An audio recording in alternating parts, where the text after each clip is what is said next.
Well, hello to you. I've been trying to make sure that I don't have any salad stuck on my teeth. It is really good to be with you today. And if we can just maybe take a moment of silence for those of our wonderful fellow Virginians who have suffered greatly, actually, with Hurricane Helene having come through. There's so many impassable roads and houses destroyed. So please, just a quick moment of silence for them. Thank you.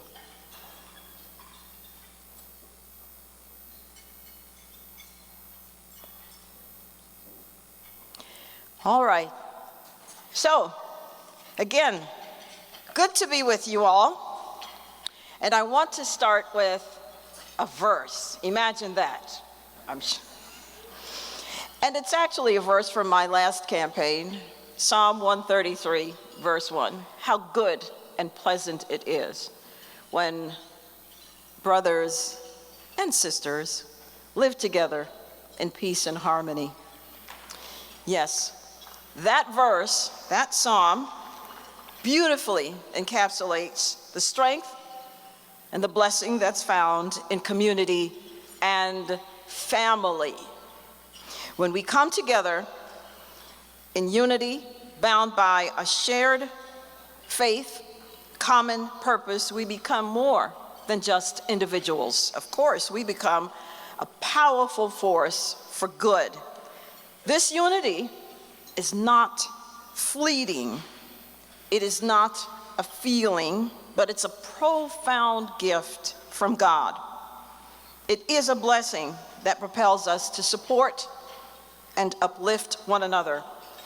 It helps us to stand firm in our beliefs and to be the light in the world that is so desperately needed today.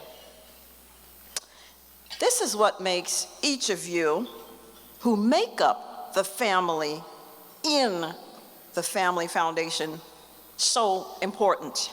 You are the living testament to the power of faith when it is shared and nurtured within families. So, I want to express my deep gratitude to the Family Foundation, who supported me 20 years ago when I first ran for office. I was just a child then. Your dedicated leadership and every single member here, we thank you for your tireless commitment to shared values. But when we think of Family Foundation, who do we think of? Who comes to mind? Ladies and gentlemen, is it Victoria who comes to mind? Is it the staff that comes to mind? Because they come to mind because they're always visible, they're always noticeable. If, when we think of the Family Foundation, we think of the staff and we think of Victoria, we have lost. Why do I say that? Well, because it means that the Family Foundation is not effective, because when you think of Planned Parenthood, what do you think of? Do you think of a juggernaut? Of course you do. And that is who the Family Foundation must be seen as, a juggernaut. An invincible juggernaut. And so, when you see the emails come that asks you to show up, to help us to demonstrate, to write your elected officials, to go visit your elected officials, to donate, those in power must believe that there's a juggernaut of people, not just Victoria, not just her staff. Because why? Well, they say that politicians can't read, but we can count.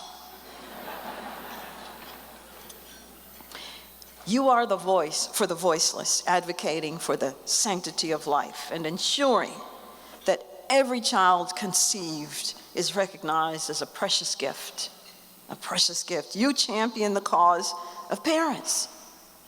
You deserve to be supported, parents, not hindered by your school administrators and government. You have a noble task in raising your children with strong values and moral clarity. You believe, as I do, that government is best when it is limited, that we must defer to the family, to our faith, the private sector, whenever possible, that this is a government of the people, by the people, and for the people. So your advocacy, Family Foundation, combined with the efforts of the Youngkin administration, has already made significant strides in strengthening the economic foundations of our wonderful Commonwealth, in revitalizing our education system, in enhancing public safety, and most importantly, supporting families who are the backbone of Virginia. I always like to say, the first form of government is self-government. And if you don't govern yourself, well, somebody's going to do it for you. The second form of government, I like to think, is the family, because it is in the family that the child learns how to be, how to comport themselves, the right and the wrong. And if that foundation is destroyed, the country cannot be too far behind. That's why we need the Family Foundation. The policies that you advocate, hardworking families that you support, school options, parental empowerment, again, in education, the support for law enforcement is all very necessary. These are not just paper issues, they are tangible, positive change that will impact lives. But, my friends, we cannot afford to become complacent. It's that juggernaut that we want, that effect. The challenges we face are many, and the tasks have never been higher. This November, I have heard someone say we are voting for the lesser of two evils. And somebody else corrected and said, no, we are voting for the lessening of evil.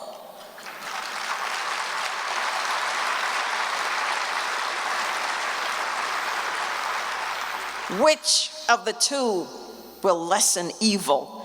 That's what this is about. Because we have no less, and I like to talk about policy on the national level, and then there's international policy, because let me tell you, China, North Korea, Russia is watching, and if they sense weakness in America, they will move. We know this.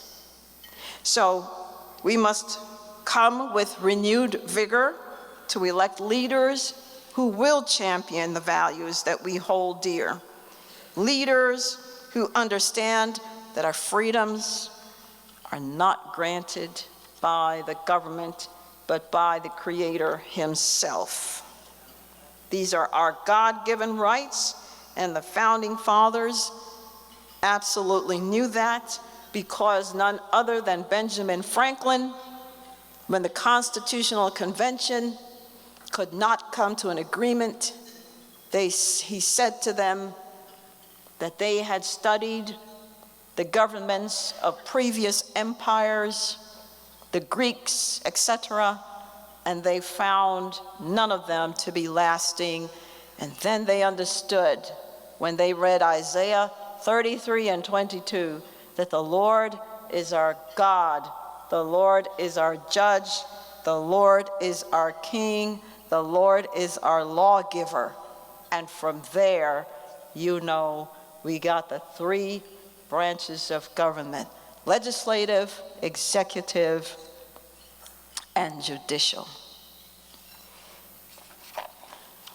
We're going to fight because there is no other way to move. We're going to fight the good fight of faith. Again, it's not a passive call. You know, it's that part of the Bible where Moses was told, "Go say to Pharaoh, let my people go." That was a prophet who was sent to a politician. Imagine that.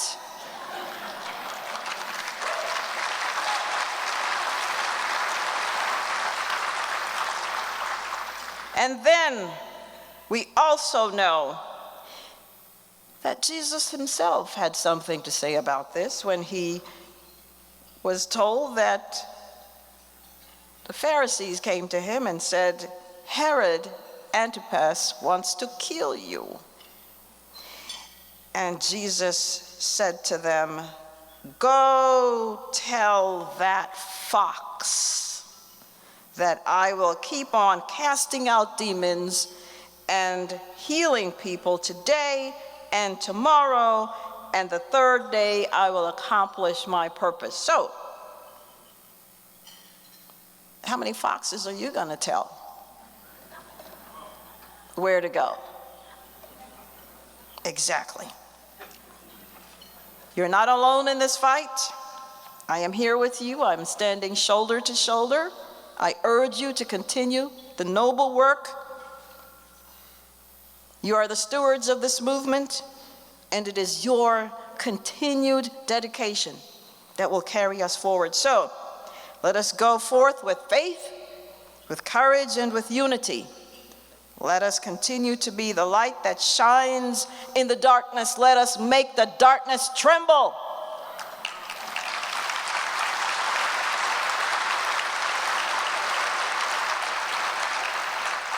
Because that is our call. Together we will protect the future of our great Commonwealth. We will protect our nation. May God bless you and keep you and cause his face to shine upon you and be gracious unto you and to give you peace. God bless you.